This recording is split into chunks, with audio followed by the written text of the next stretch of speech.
I'm going to pan around just a little bit in my bedroom. Kind of is my living room anyway. There's my chandelier, my bed, my antique vanity that was my mother's. Okay, I wasn't going to make a video. I've been thinking about it for a few days, but I wasn't going to make a video today. But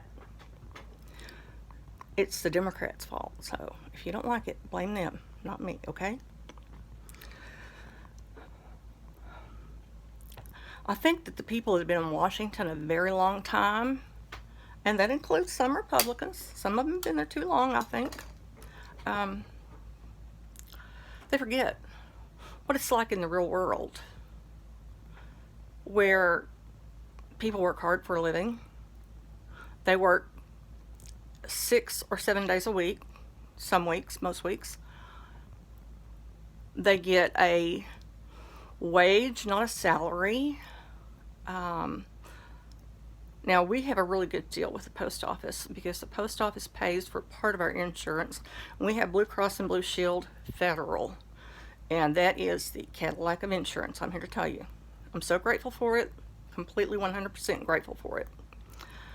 And that is what Congress has. That is what the House of Representatives and the House of the Senate have. And I'm sure any other government worker that wants that can get that, probably.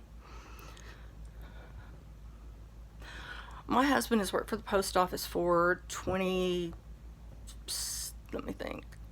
years. It'll be 26 years next month. And he works really 5 or 6 days a week, depending on where his days off fall, because they rotate every week. There are a lot of people out there that have to work 7 days a week or even 6 days a week, shift work, for a whole lot less than anybody in Congress has ever made, except maybe as a teenager delivering papers or something. And I think that these elites in Washington have lost touch with America. I think that not having enough money is not just a Republican problem, it's a Democrat problem too, because there are always people that have to start at the bottom and work their way up. This way it is in the post office, that's the way it is in the military, that's the way it is. So this bit about the Democrats not voting with the Republicans to get some relief to people for the coronavirus shutdown is utterly ridiculous. It's not their money. It's the money that we pay in taxes. It's the money that the government makes by wisely putting away that money. And they have no right to do that, to be so heavy-handed. I had mixed feelings about this giveaway. I did. Because I thought, man, is that going to hurt a program somewhere else? But I stopped to think. There are people out there that have been laid off their jobs, including my best friend. Shout out to you, Kathy. Love you. Because she works in a pizza place, and they've just closed their doors. They're not even doing just delivery or something, I don't guess. There's lots of people that are out of work right now, and we have no end in sight. We don't have any idea how long that this might take, and it's a different case than it was maybe in China and Italy and Great Britain. It probably depends on how many people travel and where they travel to. I mean, that's how this stuff got started, from China to Europe to Great Britain to America. Traveling. People travel because they didn't know they were sick. Apparently, you can have this virus on board for up to 2 weeks before you realize it, have any idea. not fun. But I am just really feeling like this is ridiculousness on the Democrats' parts. And I thought of something instantly, and please spread this nationwide. I love it. Remember in November what they held back from you of your money, Americans' money, not the Senate's, not the House's money, ours. And there are people out there that are probably struggling to feed their family this far into it. Today is the 23rd of March. My little great niece is 6 months old today. Happy birthday, Winnie. So we don't know how long this is going to take. We don't know how long it'll be before it'll be safe to go out and work again. Now, my husband works every day. He's a mailman. He delivers the mail. So that has to be done. He's very careful. He uses hand sanitizer every time he gets back in his truck. Luckily, I had a good bottle of it. I'll talk about that in a minute. And he washes his hands whenever he comes home. Because I have immunodeficiencies because I have to take biologic for my arthritis. And that will lower your immunity. And I'm 60 years old, and I've never had a good immune system. Anyway, okay, lost my train of thought. But there are a lot of people that don't make the kind of money we do. And we're not rich by any means. And if they're laid off, they're not making any money. And if their companies shut down, are they giving them health insurance? You know, the things that we can take for granted very easily. They have families to feed. They have children at home right now. They need help. They don't need people being jack rears and not caring about them. That's, Remember in November, okay? I want to get a bumper sticker made up. If I knew someone that could, if you know anybody that can do that, give me a shout out, please. I want that bumper sticker. Anyway, we have plenty of food.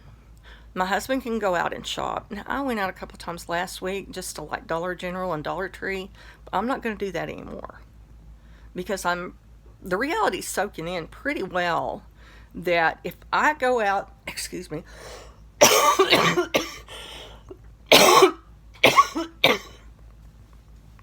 if I go out and I catch this virus, that is only on me, and that was just a stupid thing to do. That would not be fair to my husband or my family in any way, shape, or form. There are a lot of things that, like everybody else, I'm missing right now. You know, I would have liked to see the NBA, what would come of that, and the NCAA tournaments. Come on. Oklahoma State University was up there, was doing good. And locally, our Ponca City High School girls basketball was going to state playoffs. And baseball, not doing it. I hate all that. And what I miss most, though, is my oldest granddaughter's softball.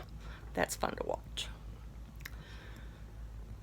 But this is going to sink in more every day, and certainly every week, and every month, until it quiets down. Most flus quieten down in the summer, and we don't know if we're going to get a second wave in the fall. They haven't dealt with this virus. Nobody has any ideas. They can make educated guesses, very educated guesses in a lot of places, but nobody knows but God. Please stay in if you can.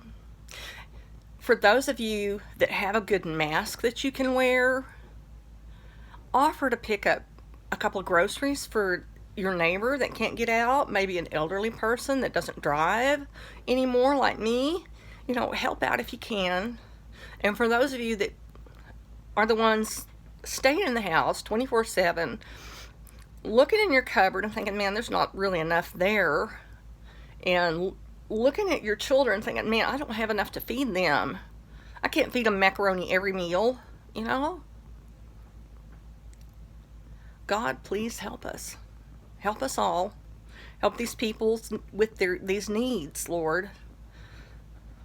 It could be any of us, any day, that would have those needs. So I ask in your name, Jesus, that you would help these people with these needs.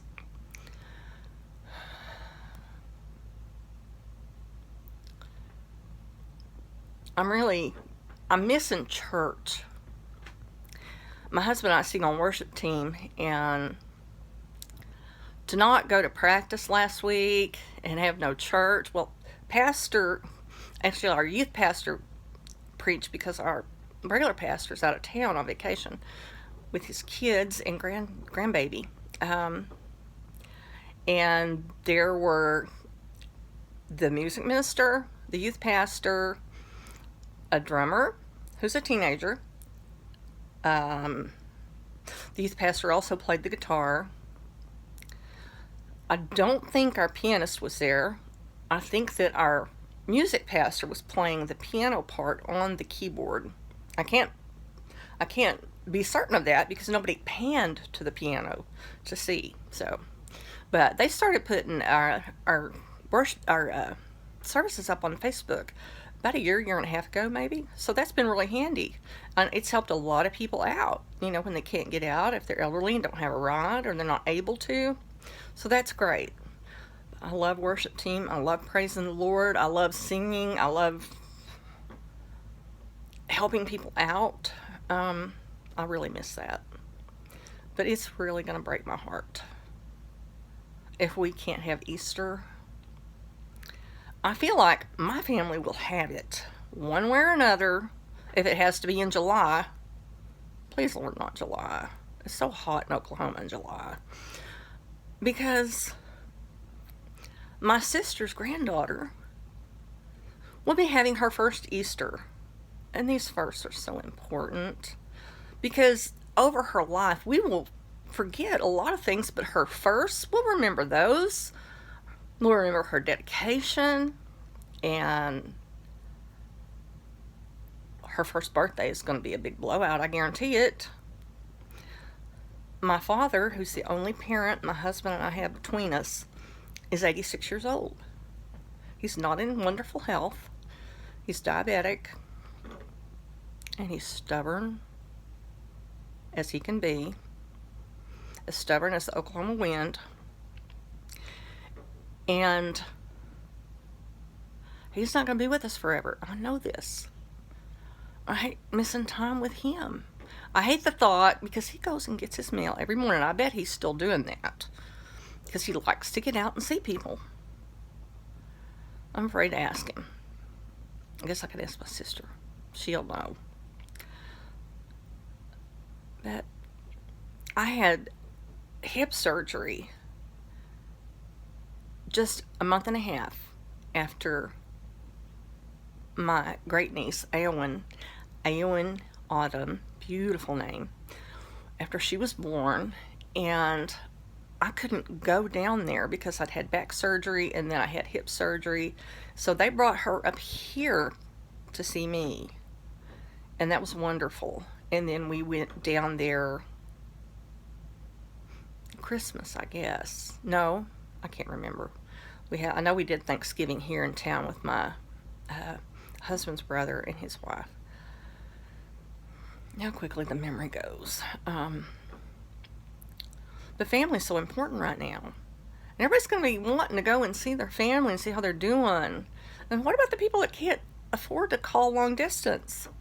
Or their phone doesn't have the minutes?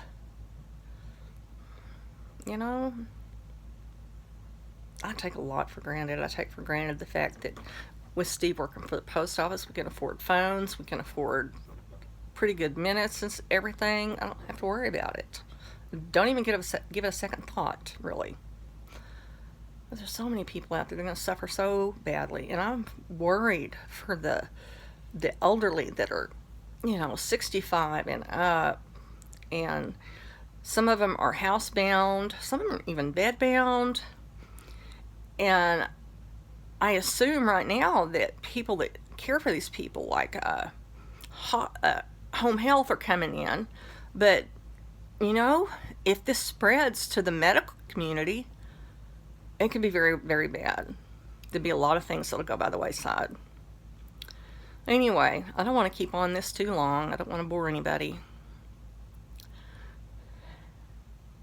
Please give me a thumbs up and subscribe. I think I have like 8 subscribers. I really need subscribers. And let's pray together. And let's send the message to the Democrats who are sitting on our money, literally, to get up or get out. Thank you. From Ponca City, Oklahoma, it's Judy.